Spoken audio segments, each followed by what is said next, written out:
Hi, I'm Rob Cosman. Welcome to my shop. I want to share 10 secrets to better hand planing. These will really help. You'll enjoy it. Stay with us. I'm Rob Cosman and welcome to my shop. We make it our job to help you take your woodworking to the next level. If you're new to our channel, be sure to subscribe, turn on that notification bell, and don't forget to turn on the notification on your mobile device so you'll know every time we release a new video. Good? All right, back to the bench. When you finally master the hand plane and you get to the point where you can pull shavings like this off of bird's eye maple, this is when your woodwork really goes to the next level. The sound, the smell, the feel, surface doesn't get any better than that. There's no grit of sandpaper that's going to improve that. You can actually eliminate some machinery if you want, if you're talking about expense, by learning how to properly use a hand plane. I've mentioned before, it's so relaxing. What I like most about this is just that finish that you get when you're done. It's absolutely incredible. We have a whole series on hand plane basics that will take you through the process of learning how to get to a point where you can do this with your plane. What we're doing in this video is putting together the 10 secrets that I think some people maybe are aware of or forgotten, maybe they've never heard of them, but in a short, concise video, I think these 10 secrets are going to elevate your work and make you be able to do things that you may not have even thought about with a hand plane. Stay with us. Okay, secret number 1, and you wouldn't think this would be a secret, but it's all about a sharp blade. This tool does not work if that blade isn't sharp, and I've traveled around and taught, and I was quite surprised how the ability to sharpen a plane blade has a skill that just has not found its way to a whole lot of people. I did a video called 32 Seconds to Sharp. We weren't trying to attract attention with that number. It's a fact. It takes 32 seconds to resharpen your blade. And the whole idea is the faster you learn to sharpen, the faster you can sharpen, the more frequently you'll do it. Not only that, but the faster and the more easily it is for you to sharpen, the more frequently you will do it. So instead of letting that blade get to a point where it's almost beyond, the second it starts to break down and you notice that the edge is failing, you take it apart, you resharpen, and you're back to work in under a minute. The actual sharpening takes 32 seconds. We take it up to a 16,000 grit. It's all done freehand. We teach skill as opposed to using a jig. It's not hard, but once you do it and you get a hold of this process, you just it'll put a smile on your face that you can't get rid of, because there's nothing like it. Being able to run a sharp plane over a piece of wood and have that onion skin come off, leaving an incredible surface behind. Awesome.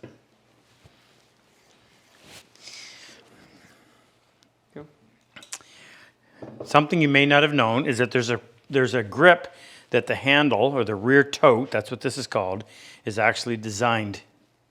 No. Go. Okay. Secret number 2, and I'm surprised at how few people actually realize this, but this rear handle, often referred to as a tote, is actually designed for a 3-finger grip, not a 4. If you have an average size hand and you try to hold that with 4 fingers, it's rather cramped down here in the bottom for your pinky. Instead, if you use your bottom 3 fingers, put your index finger, some right it up here. I prefer to tuck it underneath and run it right along the side of the frog. Just kind of keeps it out of the way and doesn't get bumped. I've also gone in and modified my rear tote, and I shaped it to drop it down a little bit deeper, which gives me a little more room and a little more comfort. Now, why is that important? If you're going to be planing for a half an hour, maybe half the day, you want it to be comfortable. You don't want blisters in your hands. So having a nice, comfortable grip, and I might add too that it's not a death grip. Just hold it like you would hold or cradle a baby's hand. Mostly what you're doing is just a little bit of balance, and you're pushing with that web between your index finger and your thumb, and away you go.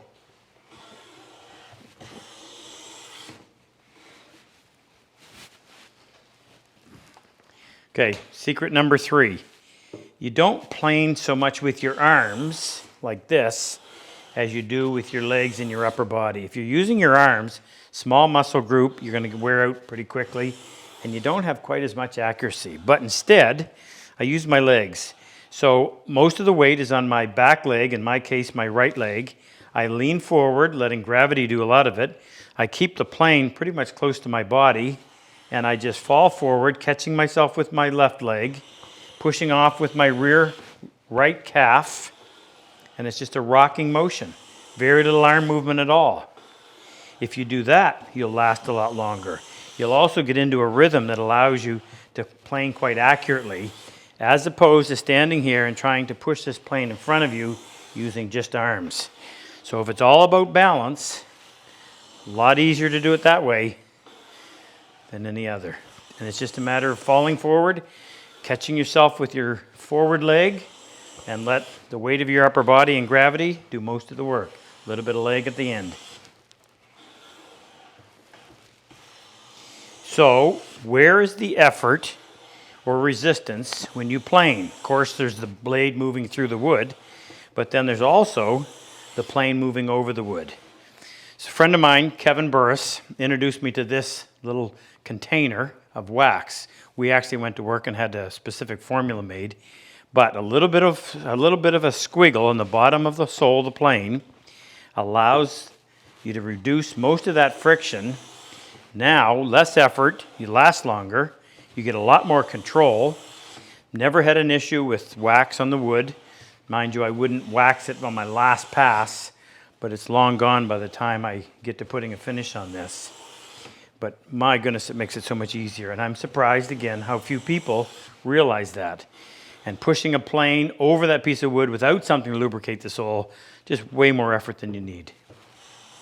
Wax your sole. Secret number 5, learn to read the shaving. Now, we'll put a link below to a video we recently did which went into that in great depth. But if you learn to read the shaving, it's going to make you more efficient. Instead of having to stop and check, you can tell right from the shaving. What do I mean? Well, if my shaving's full of holes, then I know I've got some tear out on the board.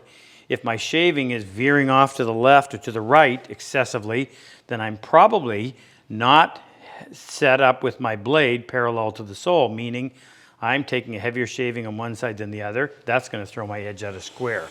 You can also tell when you need to resharpen. Why? Well, that shaving is all of a sudden going to start filling up with our little slits like that, only I'm doing these intentionally, and that's a result of the edge breaking down, and when there's nicks on your blade, you're going to get a split shaving. Learn to read your shaving, watch that video, and that will make you a lot more efficient with your hand plane. Now, speaking of reading the shaving, you have what's called a lateral adjustment on your plane. It's right here underneath the blade, and that's what skews your blade to the left or to the right so that you can get it parallel to the sole. Well, by just grabbing it like so and pushing or pulling, it's not very accurate. It's being moved under the pressure of the lever cap, which keeps everything in place, and you're talking about an extremely fine adjustment. What I find it easier to do is to pinch. In other words, I'm going to put my thumb against the lever, I'm going to put my finger against the side of the blade, and instead of doing it like that, I'm going to pinch, and it gives me a lot more control, and I can move that very small adjustment, which is usually what it takes. So learn to pinch your lateral adjustment lever, and you'll find much better results.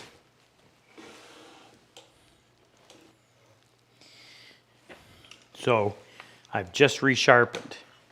The way I do it, particularly if I'm working with a surface that is ready to be finished, meaning this may be a furniture component and I'm just taking a final pass to get rid of some pencil marks, I always have my blade retracted. After I've made sure that it's parallel to the sole, I pull it all the way in, and this allows me to adjust on the fly. And what I mean is this.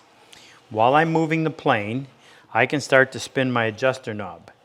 And I will do it slowly and watch to see where the very first bit of shaving comes out. That's going to tell me one of two things. Is my blade parallel to the sole? And is it sharp enough? Well, as I do this, it seems to be pretty good. You can't do that on a low angle plane. You can't do that with a Norris style adjuster, but the old Bedrocks or the Stanley that had an adjuster knob down here would allow you to go in there and spin that, and being able to sneak up on that, particularly on, as I mentioned, a finished component that you just want to get rid of that last little bit of fingerprints, pencil marks, whatever. You definitely can't adjust your blade and then go to work thinking you've got it just set right, because it'll almost always be thicker than you want. Now, the problem with that technique is the typical adjuster knob is very difficult at times to turn. And the older you get, a bit of arthritis in your hand, it becomes really difficult.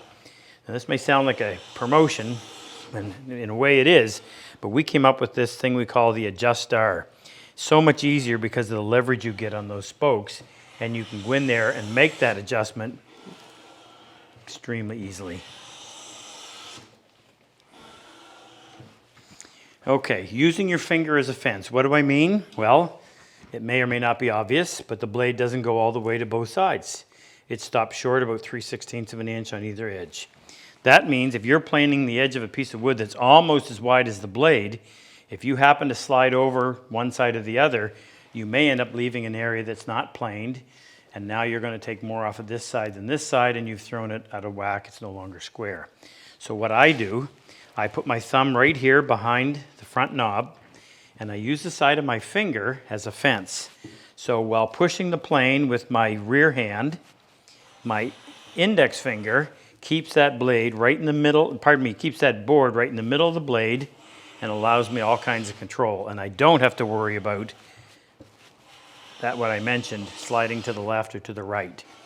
You'll see folks doing it like this. That's very difficult. Put it down like this, and although it's a little bit hard on your thumb until you get used to it, and of course you have to develop a callus there, but once you do, it becomes invaluable when it comes to edge work and accurate edge work. Okay, so on that same vein, using your finger as a fence, if I get into a situation where my board edge is not square to my reference face and I need to adjust it, if it's high over here, meaning it's slanted like this, I don't want to touch this, which is the low edge. I need to bring the high edge down to it. So using the way my plane is made to my advantage, I'm going to plane, keeping the side of the plane flush with the low edge. That means I'm only taking material off of my right side, and I'll do that as many times as I need to. Taking it down, I may stop and check. If after a while you kind of get a feel for how much you need to remove. But what I will eventually do is then come back and take a couple full width passes to flatten that surface from edge to edge, then put my square on and check it, and I either have to readjust or it's back to being square. If, on the other hand, it's out of square this direction, meaning this is high, this is low, a little more awkward, but I just reach over, keeping this out my right side of the plane flush with the low side of the board, and do the same thing. Plane, just taking the edge closest to me off, knock off that high edge. And when you first start, you may want to check it a few times. Once you figure, okay, I should be there, go back to planing with the board in the middle of the blade. Get one or two passes until you come back with a full width shaving. Again, read your shaving. If I've got a crisp edge on both sides, I know that this surface is now flat from side to side. Then put my square on to check it, and hopefully I'm back to being square. Secret number 10 has two parts. One is on edge work, or on, pardon me, do it again.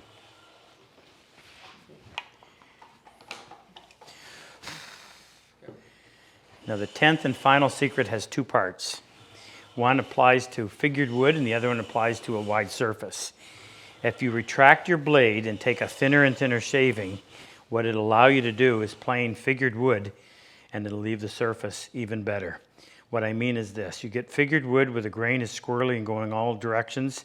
As you reduce the thickness of your shaving and by retracting the blade, you exert less and less pressure on the wood fiber, and as long as that blade is nice and sharp, you can take a pass that would, a heavier pass, same blade would tear, this one won't, and it'll leave you with absolutely flawless surface.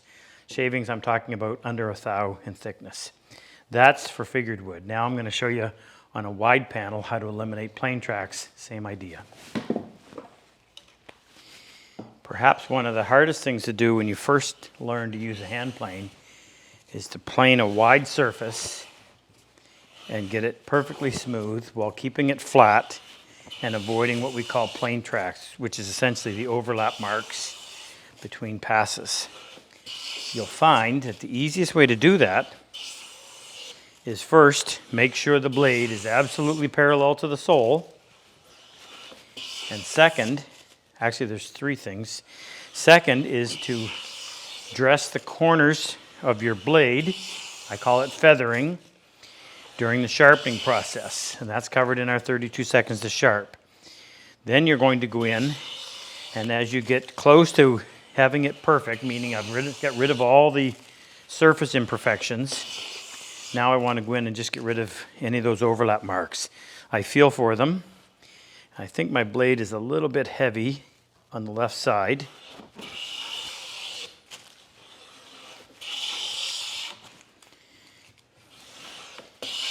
Now I'm going to retract my blade.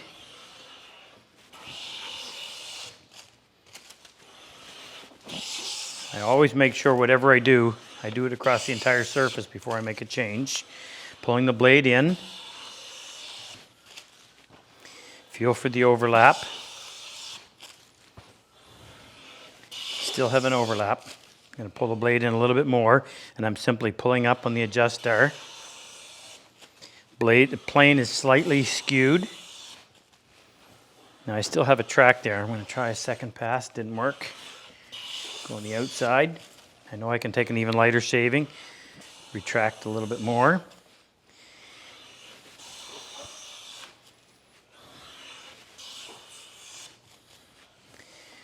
Okay, that's getting better. It's fainter and fainter, but I can go a little bit more. By that I mean I'm going to retract the blade just a little bit. And I can see that my blade is picking up.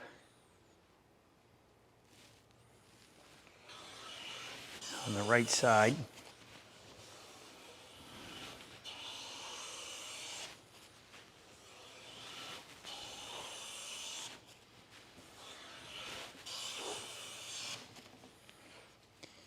Still a little bit too much.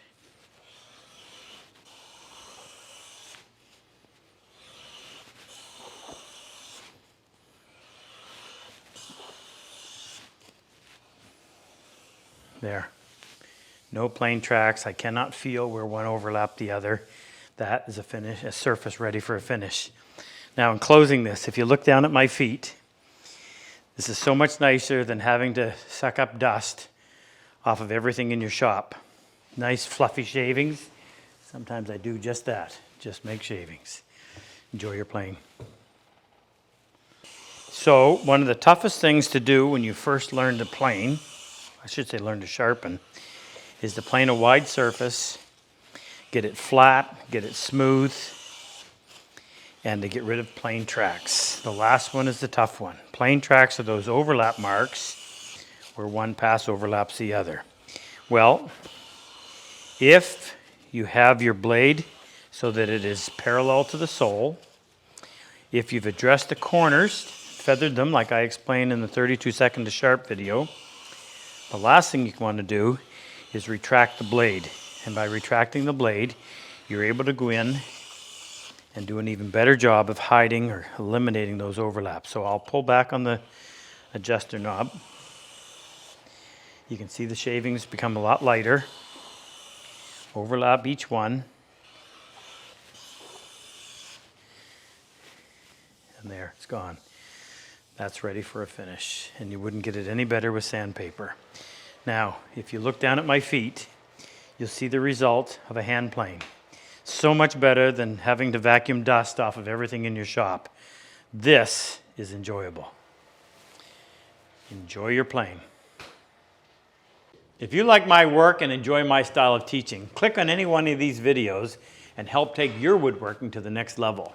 I've always said, better tools make the job so much easier. If you click on the link below, the chisel and plane icon, it'll take you to our site and introduce you to all the tools that we actually manufacture right here in our shop. It'll also give you information on our online and in-person workshops.